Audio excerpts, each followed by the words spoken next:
The Eye. Michael.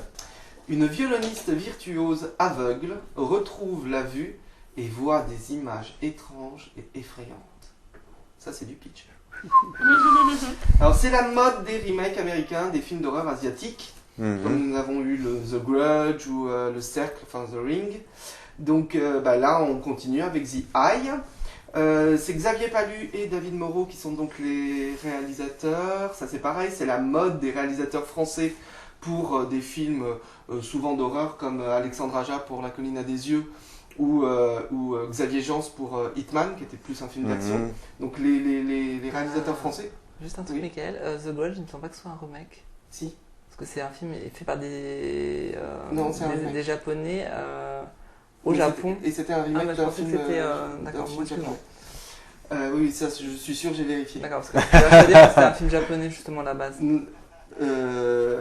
C'est-à-dire qu'il y a d'abord eu un film japonais et ensuite ils en ont fait un remake américain avec comment elle s'appelle, Sarah Michelle Gellar. Donc oui, je parlais donc de la mode des réalisateurs français aux États-Unis. Là, il y en a beaucoup qui se voient présenter des projets. Et Xavier Palu et David Moreau avaient réalisé leur premier film qui s'appelait Hill, ensemble déjà, où dans Hill, c'était Olivia Bonamy et Michael Cohen qui étaient un peu laissés dans une maison un peu hantée en fin fond de la Roumanie, qui avait eu un joli succès critique et public en juillet 2006. Sauf que là, eh bien, c'est un sixième sens de l'horreur, c'est-à-dire que Jessica Alba voit des personnes qui sont mortes. Et la mort d'ailleurs ressemble assez à Voldemort de Harry Potter.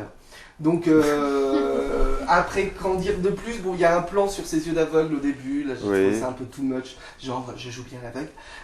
Il joue à fond sur les effets sonores, la musique est très stressante, et forcément il joue aussi sur les flous puisqu'on voit à travers ses yeux, ça c'était la convention même. Bon, Jessica Alba, elle est bien, mais bon, elle fait pas trop la bimbo pour une fois.